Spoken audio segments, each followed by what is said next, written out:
केंद्रीय गृह मंत्री जी का।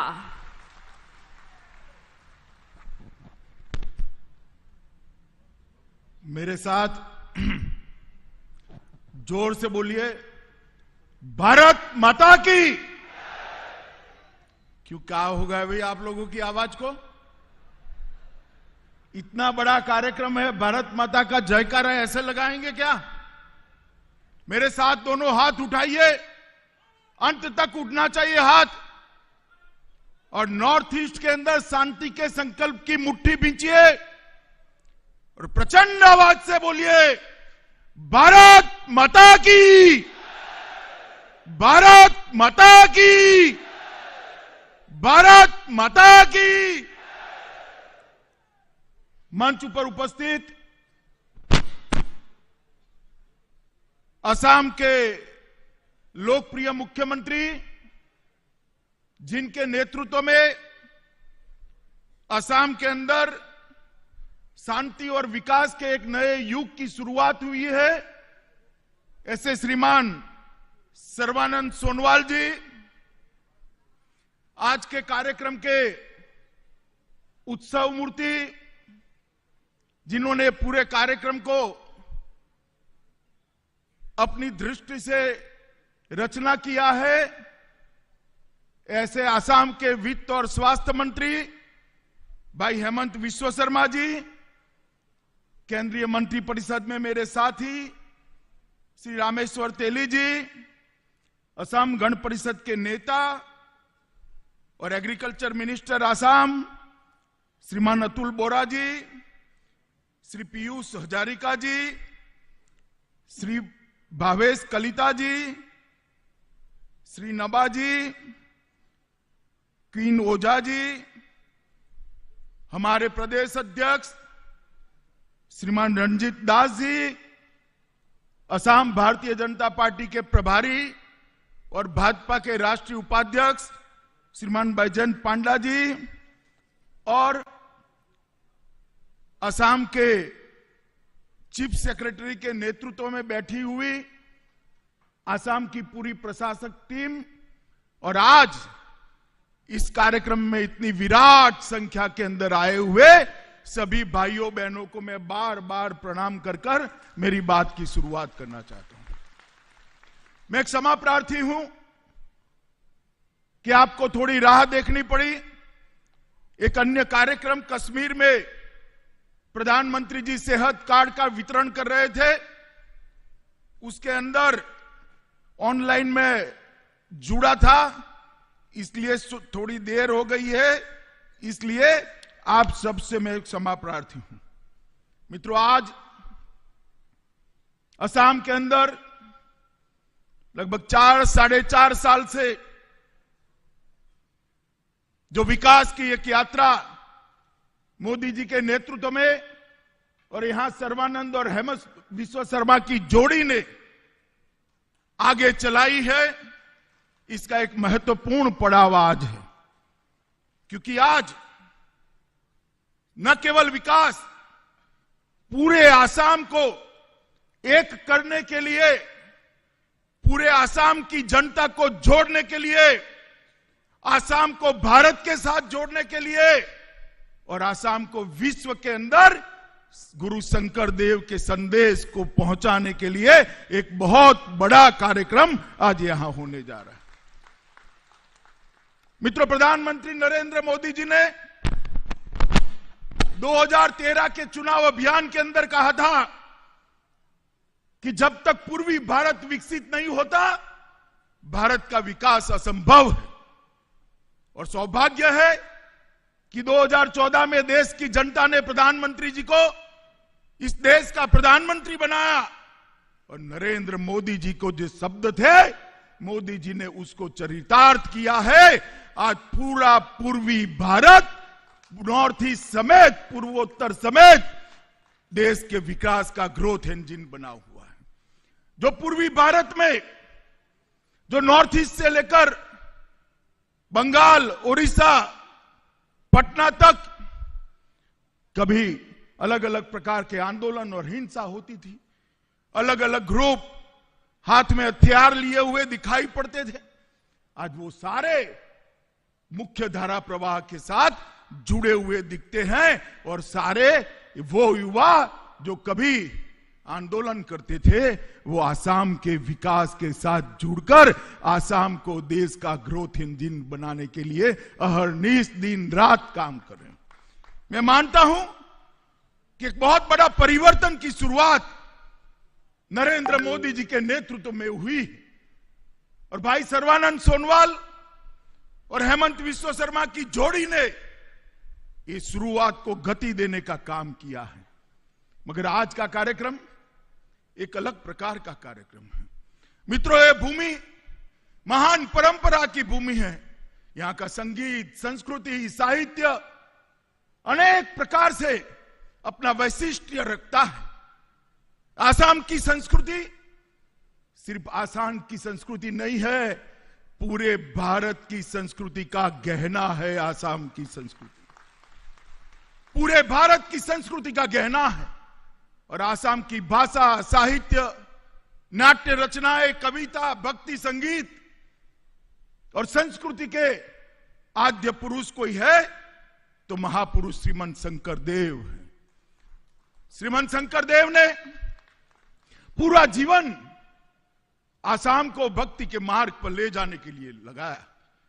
आसाम के साहित्य की रचना कर कर आसाम के साहित्य और संगीत को एक नई ऊंचाई तक पहुंचाया, पूरे देश में इसको परिचय कराया और पूरे देश के अंदर आसाम के साहित्य और संस्कृति की स्वीकृति भी लाए।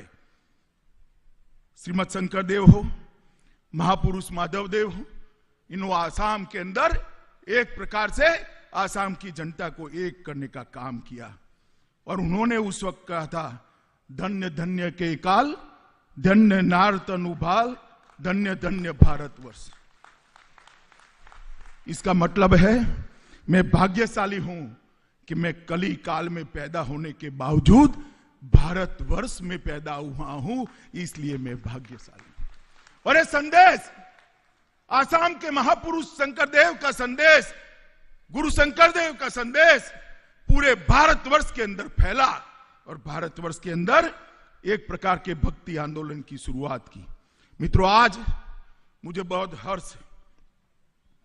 बरदोवा थान जो शंकरदेव का जन्मस्थान है, श्रीमद शंकरदेव के जन्मस्थान भद्रवा को इतने सालों तक शंकरदेव की स्मृति में एक महान पहचान देने की जरूरियात थी। जो 15वीं सदी में उन्होंने काम किया, जो योगदान दिया आसाम के साहित्य को, आसाम की संस्कृति को, आसाम के धार्मिक विचार को, आसाम के इतिहास को और नाट्य लेखन, कविताएं, भक्ति संगीत, ये सब आयामों में जिन्हें आसाम को एक परिचय दिया, उसके जन्म स्थान की इतने सालों तक शासन करने वाले एक कांग्रेसी मित्रों ने कभी चिंता नहीं की थी। परंतु भारतीय जनता पार्टी हर राज्य के अंदर जो राज्य की पहचान है, संस्कृति है, भाषा है, कला है, इसको बल देने में मानती है, क्योंकि हम मानते हैं जब तक राज्यों की संस्कृति और भाषाएं मजबूत नहीं होती, भारत कभी भी महान नहीं हो सकता। आसामी साहित्य के बगैर, आसामी कला के बगैर भारत का साहित्य और कला अधूरा है। और आज मुझे बहुत बड़ा आनंद है कि श्रीमद शंकरदेव का जो जन्मस्थान था वो घुसपैठियों ने कब्जाया हुआ था, उसको खाली कर आज शंकरदेव की महान स्मृति को चिरकाल तक स्थायी करने का काम हेमंत विश्व शर्मा और हमारे मुख्यमंत्री जी करने जा रहे हैं। वहां श्रीमद शंकरदेव के पद चिन्ह रखना है, उनके ऐतिहासिक स्मारक बनाना है, कीर्तन घर बनेगा,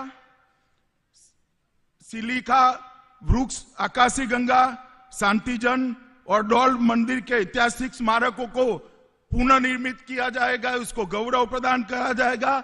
और इस महत्वपूर्ण काम के लिए 155 करोड़ जितनी बड़ी राशि आसाम सरकार ने इंगित की है। मैं बार बार हमारे दोनों नेता को इस काम के लिए अभिनंदन देने चाहता हूं। मित्रों, आसाम के अंदर एक दौर आ गया, आंदोलनों का दौर आया।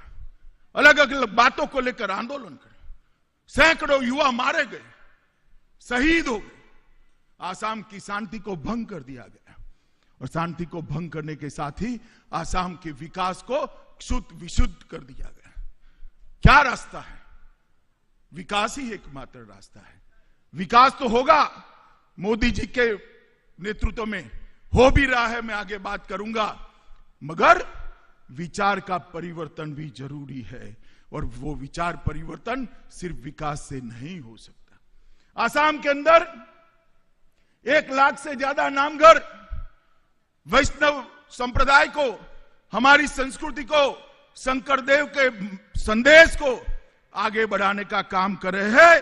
उसमें से 50 साल के पुराने 8000 नामघरों को आज 2.5 लाख रुपया देने का कार्यक्रम हो रहा है।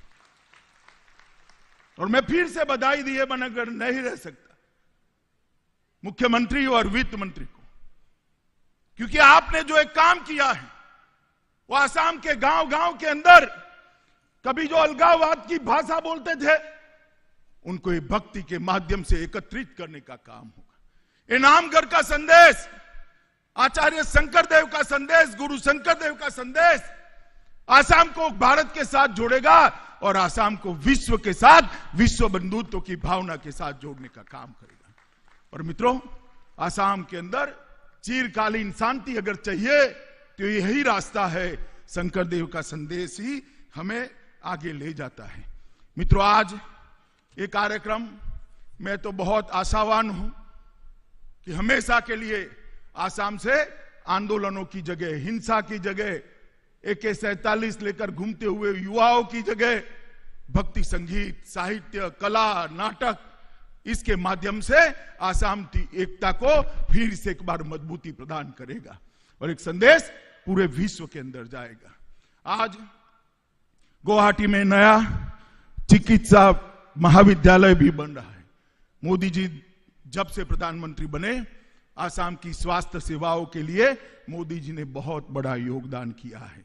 और मित्रों, लगभग 15 लाख की स्थायी और 5-10 लाख की अस्थायी आबादी के लिए आधुनिक सुपर स्पेशलिटी हॉस्पिटल की सुविधा भी इसके साथ बनने वाली है। और ये 500 बिस्तरों वाला अस्पताल, जहां हर साल 100 डॉक्टर मेडिकल डॉक्टर होकर बाहर पड़ेंगे, जो आसाम के गांवों की स्वास्थ्य सुविधाओं को पूर्ण करेंगे। मित्रों, 2 साल पहले मैं यहां आया था, आसाम के कैंसर अस्पताल का जो टाटा ट्रस्ट ने बनाया था उसका भूमि पूजन करने के लिए आया था। उसके बाद मां ब्रह्मपुत्रा में बहुत पानी बह गया। देखिए, इसके बाद 7 चिकित्सा महाविद्यालय आसाम के अंदर बन चुके हैं, मेडिकल कॉलेज बनने की शुरुआत हुई है। इसके अलावा लखीमपुर, नौगांव, धुबरी, कोकराखार, तिनसुकिया और नलबाड़ी में 6 चिकित्सा महाविद्यालय और स्थापित करने की बात है, जो आसाम के युवाओं को एक मौका देंगे आसाम और देश भर के गरीब पेशेंट की सेवा करने का, अपने जीवन को आगे बढ़ाने का, अपने जीवन को, मार्ग को विकास के रास्ते पर प्रशस्त करने का। मैं आज स्वास्थ्य मंत्री हेमंत विश्व शर्मा को बहुत बहुत बधाई देना चाहता हूं कि एक नया इनिशिएटिव लेकर इनने आगे करा है। मित्रों, आज राज्य के अंदर 11 विधि कॉलेज की भी स्थापना की आधारशिला रखी गई है।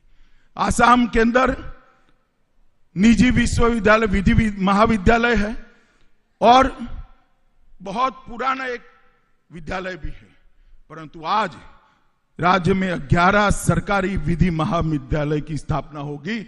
आसाम ने इस देश को गोगाई साहब के रूप में एक चीफ जस्टिस ऑफ इंडिया देने का काम किया है। ये विधि विद्यालय अनेक विद ऐसे विद्वानों को हमारी न्याय प्रणालिका को सुदृढ़ करने के लिए देंगे।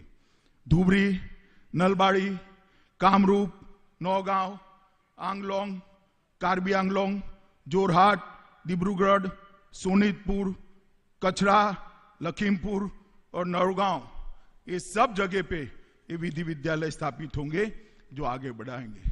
मित्रों, मोदी जी ने पूर्वोत्तर का विकास, नॉर्थ ईस्ट के विकास को केंद्र बिंदु में रखकर 6 साल तक सरकार चलाई है और मुझे भरोसा है आगे पर भी इसी प्रकार से हमारी सरकार पूर्वोत्तर की सेवा करती रही। मोदी जी स्वयं कभी कभार 5 साल में एक बार कोई प्रधानमंत्री पूर्वोत्तर में आ जाए तो आ जाए, मोदी जी ने स्वयं 30 बार 6 साल के अंदर पूर्वोत्तर का दौरा किया है और हर बार तोहफा लेकर आए, हर बार तोहफा लेकर आए।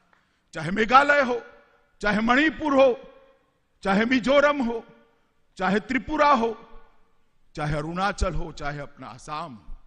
विकास के रास्ते पर सारे राज्यों को प्रशस्त करना, रेल मार्गों से जोड़ना, रोड मार्गों से जोड़ना, एयर कनेक्टिविटी को बढ़ाना, युवाओं को नए अवसर देना। एक जमाने में सारे राज्यों के अंदर सेपरेटिस्ट अपना एजेंडा चलाते थे, युवाओं के हाथ में बंदूक पकड़ाते थे। आज सारे हथियारी ग्रुप धीरे धीरे धीरे मुख्य प्रवाह के अंदर शामिल हो गए हैं और आज युवा अपने नए स्टार्टअप के साथ, विश्व भर के युवा के साथ स्पर्धा कर कर अपने अष्टलक्ष्मी को भारत की अष्टलक्ष्मी बनाने की दिशा में आगे बढ़ रहा है। मित्रों, मोदी जी के नेतृत्व में शांति के लिए Bangladesh land boundary agreement, Manipur के ब्लॉकेड को समाप्त करना, ब्रू रियांग समझौता, ये सारे प्रयास किए हैं और सबसे बड़ा काम हुआ है यहां पर बोडो आंदोलन जो सालों से चलता था उनके साथ एक समझौता कर कर, बोडो समझौता कर कर, बोडोलैंड प्रादेशिक क्षेत्र समझौता कर कर आज आसाम के अंदर शांति की शुरुआत करने का काम नरेंद्र मोदी जी ने किया है। इतने सालों से हथियार लेकर जो बोडो युवा घूम रहे थे आज मुख्य प्रवाह के अंदर शामिल हो गए हैं और अभी अभी वहां पर चुनाव हुआ, अभी अभी चुनाव हुआ और मुझे कहने के लिए बड़ा गर्व हो रहा है 80% वोटिंग पहली बार हुआ है और रक्त की एक बूंद भी जमीन पर नहीं गिरी। यह बताता है कि दिल में अगर सच्ची श्रद्धा है, शांति के प्रति समर्पण है, विकास के लिए कमिटमेंट है तो नेतृत्व कुछ भी कर सकता है। मोदी जी को नॉर्थ ईस्ट के विकास के प्रति श्रद्धा भी है, शांति के लिए कमिटमेंट भी है और विकास का लक्ष्य उनका तय है। इसीलिए एक के बाद एक समस्याओं को सुलझाते हुए मोदी जी विकास के रास्ते पर आगे बढ़े हैं। मैं आज डेमोक्रेटिक फ्रंट ऑफ बोडोलैंड और ऑल इंडिया और ऑल बोडो स्टूडेंट यूनियन के सभी लोगों को हृदय से बधाई देना चाहता हूं कि उन्होंने मोदी जी के नेतृत्व में श्रद्धा रखकर समझौता किया और एक नए युग की शुरुआत हुई।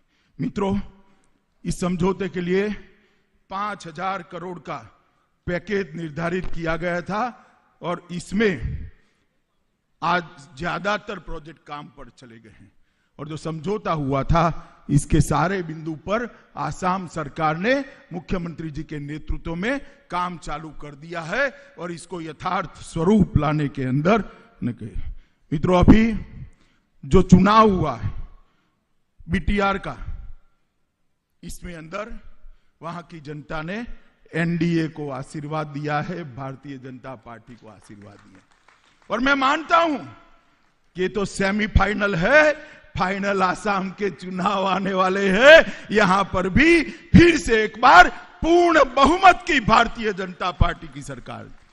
आज आसाम विकास के रास्ते पर चल पड़ा है, इसका कारण है आसाम की जनता ने सालों के बाद एक पूर्ण बहुमत की सरकार भारतीय जनता पार्टी की बनाई और सारे हर्डल को पार करते हुए मोदी जी के नेतृत्व में, सर्बानंद और हेमंत विश्व शर्मा के नेतृत्व में हमने आसाम को विकास के रास्ते पर आगे ले गए।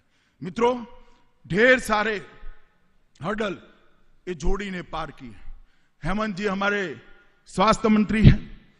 अभी कोरोना काल के अंदर बहुत कठिन था आसाम जैसे राज्य के अंदर कोरोना को संभालना, परंतु आज मुझे कहने के आनंद होता है कि समग्र देश में कोरोना का सामना करने में आसाम सबसे ऊपर के राज्यों में रहा है। टेस्टिंग के मामले में ही आगे रहा। 0.47% की मृत्यु दर, 0.47। 100 लोग संक्रमित हुए तो आधे व्यक्ति की ही मृत्यु हुई है। विश्व भर में, न केवल भारत, विश्व भर में कहीं नहीं है। सिर्फ बड़े राज्यों में आसाम ने ही इसको सिद्ध किया है। और 98% लोग आज स्वस्थ होकर अपने घर पे पहुंच गए। कोविड के दौरान सहायता भी बहुत की गई, वित्तीय संसाधनों का अच्छे से प्रबंध किया गया और कई प्रकार की सहायता देकर गरीब लोगों को कोविड के सामने लड़ने की ताकत दी गई। मित्रों, मुख्यमंत्री जी के नेतृत्व में चाय बागान के लिए ढेर सारे काम हुए। सबसे पहले तो मैं बधाई देना चाहता हूं कि इन्होंने 7,20,00,000 लोगों के बैंक अकाउंट खोलकर बिचौलियों से बचाने का काम किया है। आज उनका श्रम का पैसा सीधा इनके बैंक अकाउंट में चला जाता है। चाय बागान के क्षेत्र के अंदर अस्थाई महिला जो चाय बागान की है, वो जब गर्भवती होती है तो उसको 12,000 रुपया इंस्टीट्यूशनलाइज डिलीवरी के लिए देने का काम हुआ है। शैक्षिक माहौल को सुधारने के लिए 150 उच्च विद्यालय खोले गए हैं, जिससे आने वाली पीढ़ी वहां शिक्षित होकर आसाम और देश के विकास के लिए अपना योगदान दे रही। स्वास्थ्य सेवाओं के लिए भी ढेर सारे काम करेंगे। मित्रों, अनेक क्षेत्रों के अंदर आसाम में काम हुआ है, मगर मैं ये आसाम सरकार को एक बधाई देना चाहता हूं कि गेंडा जो आसाम का गौरव है, उसका रक्षण करने का काम आसाम सरकार ने बहुत अच्छी तरह से। ये गैंडों का शिकार और शिकार करने वाली टोलियां कांग्रेस के जमाने में राजकीय आश्रय के साथ आसाम के गौरव को निपटाने के लिए आगे बढ़ी थी। आज कठोर हाथ से काम कर आसाम भाजपा सरकार ने लगभग शिकार की संख्या 0 कर दी है और काजीरंगा को घुसपैठियों से मुक्त कराने का काम। मैं आसाम की जनता को कहने आया हूं, सालों तक जिन्होंने यहां अशांति बनाए रखी, आसाम की सबसे बड़ी समस्या 2 ही है, घुसपैठ और बाढ़। बाढ़ पर मैं बाद में बात करता हूं, मगर बताइए, ये कांग्रेस और बाकी सारे इन्ना गुन्ना दल है, वो घुसपैठ रोक सकते हैं क्या? जरा बताइए, जोर से बोलो, रोक सकते हैं क्या? रोक सकते हैं?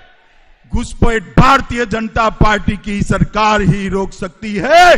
नरेंद्र मोदी के नेतृत्व में भाजपा सरकार ही घुसपैठ को रोक। और घुसपैठ हमारी संस्कृति को प्रभावित करता है, हमारे साहित्य को प्रभावित करता है, युवाओं से मौके छीन लेता है और हमारे विकास को बाधित करता है। ये घुसपैठ को रोकने का काम भी भारतीय जनता पार्टी ने ही किया है। मित्रों, अन्न का वितरण हो, असम मला के माध्यम से रोडों को आगे बढ़ाना हो, Assam secondary road improvement project 5,000 crore रुपए का चलाना हो, सबसे ज्यादा नेशनल हाईवे का जाला गूंथना हो, पुल, रेलवे और रेलवे क्रॉसिंग बनाने हो, और इस सारे कामों के अंदर इंफ्रास्ट्रक्चर डेवलपमेंट करने का काम भारतीय जनता पार्टी की सरकार ने किया है। और मोदी सरकार ने भी आसाम के लिए कोई कसर नहीं छोड़ी। मित्रों, सालों से आसाम सरकार की गैस रॉयल्टी के 8,000 करोड़ रुपया बाकी था। 8,000 करोड़। मनमोहन सिंह स्वयं यहां से 15 साल तक सांसद रहे, 18 साल तक रहे, मगर रॉयल्टी का मसला हल नहीं कर सके। मोदी जी ने असम की सरकार बनने से पहले ही असम की रॉयल्टी का मसला हल कर पुराना 8,000 करोड़ रुपया और आगे के लिए हमेशा बढ़ोतरी कर असम के विकास के लिए ढेर सारा काम करने का नरेंद्र मोदी जी ने किया है। और मित्रों, ये तो संस्कृति के लिए लगाव रखने वाला प्रदेश है, भाषा और संगीत के लिए लगाव रखने वाला। भूपेंद्र हजारिका न केवल आसाम, पूरे उत्तर पूर्व के, नॉर्थ ईस्ट के साहित्य और कला के प्रतीक बनकर देश में रहे, मगर भूपेंद्र हजारिका को कोई सम्मान नहीं मिलता था।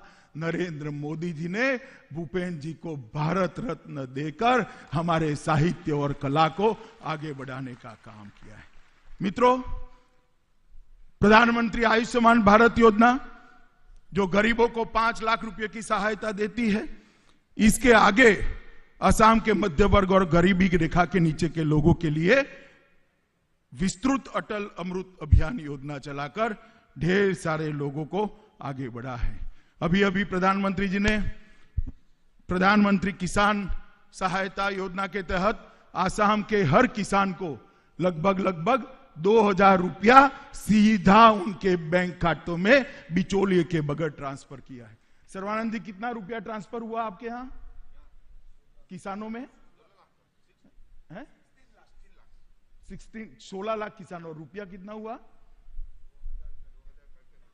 16 लाख लोगों को 2000 रुपया इनके बैंक अकाउंट में देने का काम प्रधानमंत्री नरेंद्र मोदी जी ने किया है। मित्रों, अभी अभी कुछ लोग कृषि सुधारों के लिए बड़ा आंदोलन कर रहे हैं। मैं सभी को आज के मौके पर अपील करना चाहता हूं कि आप मेन स्ट्रीम के अंदर आइए, सरकार के साथ चर्चा करिए और सरकार के साथ चर्चा कर समस्या का समाधान ढूंढिए। मित्रों, जहां तक भारतीय जनता पार्टी का सवाल है, आसाम को ये 6 साल के अंदर हमने कभी पराया नहीं समझा। आसाम को दिल्ली ने हमेशा प्राथमिकता दी, नॉर्थ ईस्ट को प्राथमिकता दी है और हर योजना का फायदा आसाम और आसाम की जनता के लिए पहुंचे, इसके लिए हमने करा है। मित्रों, ढेर सारी चीजें ऐसी है जो आने वाले दिनों में और होने वाली है, मगर आज मैं आपके सामने एक अलग बात लेकर आया हूं। मित्रों, चुनाव का मौसम आने वाला है। फिर से ये अलगाववाद की भाषा करने वाले चेहरा, रंग, रूप सब बदल कर लोगों के बीच में आएंगे, हमें उल्टा सिल्टा समझाएंगे, आंदोलन की दिशा में ले जाएंगे। मैं उन सबको आज पूछने आया हूं, क्या दिया आपने आसाम को आंदोलन कर? क्या विकास हुआ? रोजगारी मिली? आसाम के लोगों को स्वास्थ्य सेवाएं मिली? आसाम के लोगों को नौकरियां मिली? आसाम का इंफ्रास्ट्रक्चर बढ़ा? नहीं बढ़ा। केवल और केवल हुआ तो आसाम के युवाओं को शहीद करने का काम। और मैं एक अजीब व गरीब नजारा देख रहा हूं। जिन्होंने आंदोलन करा उन्होंने आंदोलन किया, और जिन्होंने गोलियां मारी उन्होंने आसाम के युवा को शहीद किया।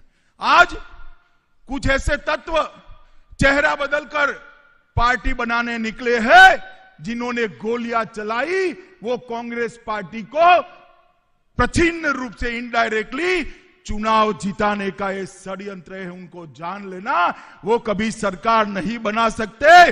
भारतीय जनता पार्टी का वोट बिगाड़कर वो कांग्रेस को जिताना चाहते। मुझे जवाब दो भाइयों बहनों, ये जो लोग चेहरा बदलकर आना चाहते हैं वो आसाम का भला कर सकते हैं क्या? जरा जोर से बोले, उनको भी सुनाई देना पड़े। कर सकते हैं क्या? आसाम को विकास दे सकते हैं क्या? आसाम के युवाओं को नौकरी दे सकते हैं क्या? आसाम को घुसपैठ से बचा सकते हैं क्या? वो लोग कुछ नहीं कर सकते। मोदी जी के नेतृत्व में पूर्ण बहुमत की भारतीय जनता पार्टी की सरकार ही आसाम का सर्वांगीण विकास। मित्रों, बहुत सारे क्षेत्रों में इस 4.5 साल में हमने बहुत कुछ किया है, परंतु मैं आपको कहना चाहता हूं, आने वाले 5 साल में आसाम की जनता फिर से एक बार आशीर्वाद ले ले। काफी कुछ करना बाकी रह गया है। आसाम की बाढ़ का नियंत्रण, इसका वाटर इंफ्रास्ट्रक्चर जब तक मजबूत नहीं करते, आसाम विकास के रास्ते पर आगे नहीं बढ़ सकते। और ये केंद्र सरकार और भारत सरकार, केंद्र सरकार और आसाम सरकार दोनों साथ में रहकर ही कर सकते हैं। भाजपा की ये डबल इंजन जोड़ी आसाम के बाढ़ का स्थायी समाधान ढूंढ सकती है। मुझे बताइए, ये आंदोलन करने वाले लोग, आसाम के युवा पर गोली चलाने वाली कांग्रेस पार्टी कभी भी आसाम के अंदर इन्वेस्टमेंट और उद्योग को ला सकती है क्या? बताइए, ला सकती है? जरा जोर से बोलिए, ला सकती है? उद्योग को लाना, इंडस्ट्री को लाना, वो मोदी जी के नेतृत्व में ही हो सकता है। आसाम को पूरे भारत का टूरिज्म का हब बनाना है, वो ये कांग्रेस पार्टी कर सकती है क्या? कर सकती है क्या? ये आंदोलनकारी पार्टियां कर सकती है क्या? मित्रों, वो भारतीय जनता पार्टी ही कर सकती है। और आसाम के युवाओं को, लाखों करोड़ों युवाओं को रोजगारी देने का स्वप्न ये पार्टियां कर सकती है क्या? कांग्रेस पार्टी कर सकती है क्या? वो भी नहीं कर सकती, वो भारतीय जनता पार्टी ही कर सकती। मित्रों, हम चाहते हैं कि आज जो नई शुरुआत हुई, 8,000 नामगर को 2.5 लाख रुपया देकर उनके वित्तीय संकट को टालने का, समाप्त करने का जो प्रयास आसाम सरकार ने कहा है, किया है, उससे एक नई शुरुआत है। गुरु शंकर देव का संदेश न केवल आसाम, समग्र भारत में पहुंचे और समग्र भारत तक आसाम का साहित्य, आसाम की भाषा, आसाम की कला समग्र भारत तक पहुंचे। और मैंने जैसे कहा, भारत की संस्कृति का आसाम की संस्कृति एक गहना बनकर समग्र विश्व के अंदर सोने की तरह चमके, इस प्रकार के आसाम का निर्माण मैं आज के कार्यक्रम में देख रहा हूं। मित्रों, आज मैं फिर से एक बार हमारे दोनों नेता सर्बानंद सोनोवाल और हेमंत बिस्वा शर्मा को, विशेषकर ये नामघर को जो आपने 2.5 लाख रुपया दिया है, इसके लिए बहुत बहुत बधाई और साधुवाद देना चाहता हूं। मोदी जी का समर्थन, मोदी जी का आशीर्वाद और मोदी जी का मजबूत इरादा आसाम के साथ हमेशा विकास के लिए है। शांति भी बनाए रखेंगे, विकास के लिए आगे भी बढ़ेंगे और गुरु शंकर देव के संदेश को भी आसाम के घर घर तक पहुंचाने का काम भारतीय जनता पार्टी करेगी। आप सभी लोग भारतीय जनता पार्टी को आशीर्वाद दे, इतनी विनंती कर कर मेरी वाणी को विराम करता हूं। मेरे साथ फिर से एक बार बोलिए, भारत माता की, भारत माता की, भारत माता की, वंदे वंदे वंदे।